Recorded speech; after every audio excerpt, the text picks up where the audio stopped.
Hey guys, I'll be reviewing Blaine's work, The Seven Principles of Transformational Leadership, Creating a Mindset of Passion, Innovation, and Growth. This is chapters 1 through 4. So, chapter 1 covers the purpose principle. This is the why. Blaine outlines the purpose principle as identifying identifying it as the rocket fuel for transformational leadership. He asserts that the lack of clear and compelling purpose is the single greatest cause of low performance and employee disengagement. A problem identified as an organization or employee without purpose is likened to driving through the fog. They lack clarity, leading to slow, fearful movement and poor results. So this really struck a chord with me in thinking about purpose as an educational leader and needing to know where you're leading those who follow you. Blaine defines purpose as a hope, dream, or aspiration that has grabbed hold of you and won't let you go. It's a compelling purpose statement that it's unified by three elements, and that's love, talent, and value. So love is what energizes and excites you. Talent is your unique strengths and skills, and value is the benefit that others receive from your work. So he, in this chapter 1, frames the actions for leaders to take to drive, to help those who follow them find that purpose that they're leading with. It's good to perform this 3-step exercise. So as far as thinking about driving that purpose is to reframe the past, reclaim the future, and recalibrate the present. So some of those elements that I thought of in those 3 steps would be, these are examples of how to complete these. So in reframing the past, this is viewing setbacks as growth opportunities. So some of these setbacks may be the loss of a key staff member, maybe a failed technology initiative, low performance on a critical metric by students, or possibly parent or stakeholder discontent, or a public relation crisis. So thinking about those types of things that one would have to reframe as a leader in order to continue to drive forward to accomplish goals. Another one is reclaiming the future. So this is committing to aspirational goals. That could look like reclaiming academic achievement, reclaiming talent development and retention, reclaiming school culture and climate, or reclaiming community engagement. So those are just some examples of things that one might have to reframe in order to, commit to the goals that you're setting out for yourself as a school community. Lastly, recalibrating the present. So filtering all daily activities through the lens of your purpose. So that could mean maybe recalibrating meetings, shortening, meetings with only the most urgent to-dos, especially I'm thinking of your leadership team in those types of meetings. Recalibrating desk work. This one's a big one, and one that I've found challenging in my time as an administrator is just spending too much time dealing with emails, and typically, non-urgent emails, and doing that at the beginning of the day to try to get responses to people quickly. Maybe, setting a time during the day to look at those emails, but at the beginning of the day, walking the halls, engaging with students, and, positive reinforcement type ways.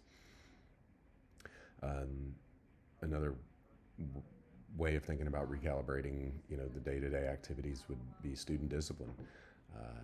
Maybe delegating student discipline, low-level student discipline issues to an assistant principal or a lead teacher or someone else, either administrator or quasi-administrator, that can help you, do what you need to with those students, but not take up so much time, handling every single infraction. Lastly, in thinking about recalibrating whole faculty meetings, again, saving time that you can on those and not unnecessarily setting an arbitrary amount of time that you need to cover for faculty meetings, but covering kind of low-level process stuff via email and saving that face-to-face time for the more, the larger, more pressing items that you need to figure out as a whole faculty.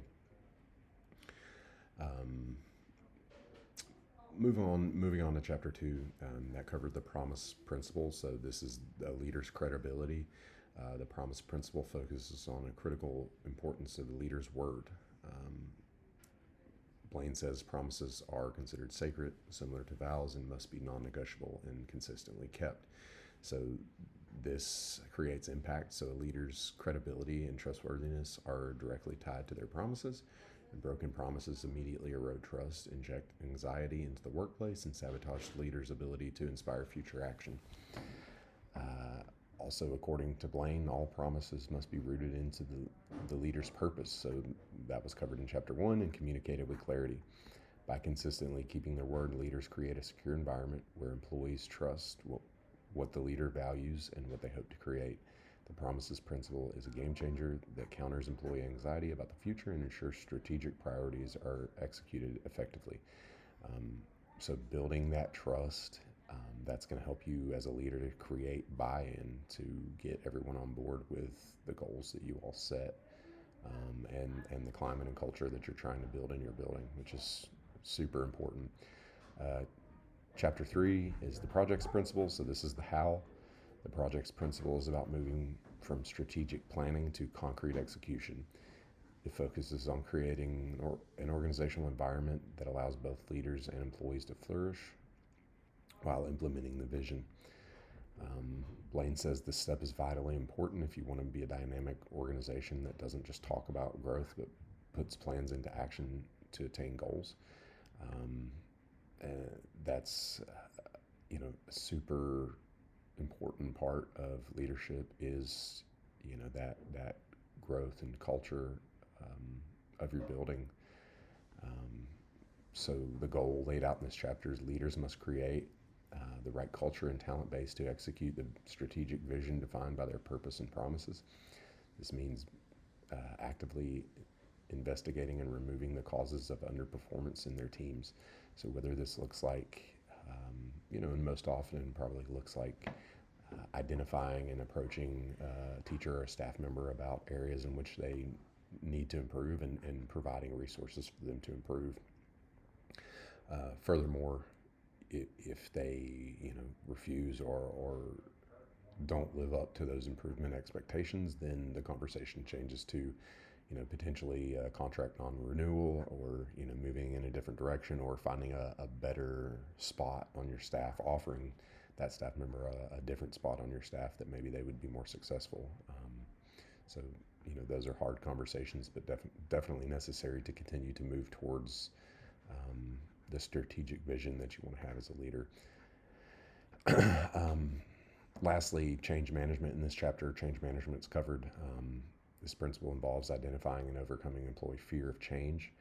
A transformational leader must foster an atmosphere of continuous growth and development, where employees are not stuck doing the minimum, but are actively engaged in projects that advance the collective purpose.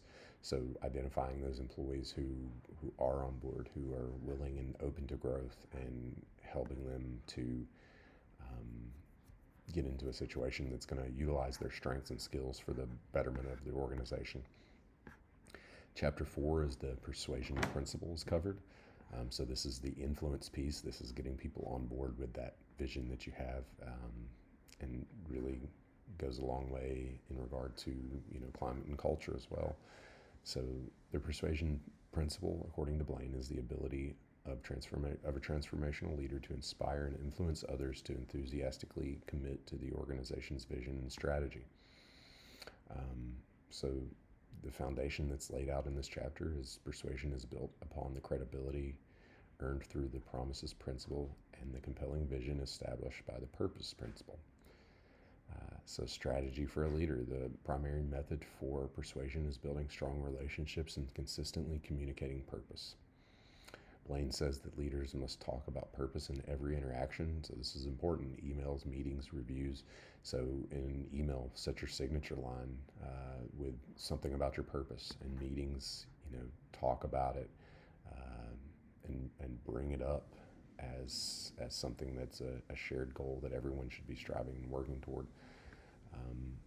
Maybe in your teacher observations, review how a teacher is working towards those shared goals and purposes. Um, so every interaction, according to Blaine, every interaction is an opportunity to persuade others to follow, and a leader must be able to move people from resistance to enthusiastic partnership to achieve accelerated results that are meaningful to stakeholders. So this entire chapter is speaking to this difficult task that leaders have to, identify, purpose, vision, and direction for their organization, and then ultimately getting everyone on board and buying into that vision and mission in order to accomplish those goals in hopes of, um, you know, moving the organization forward to provide the best, opportunities and outcomes for students. So thank you. Hope you all have a great Thanksgiving.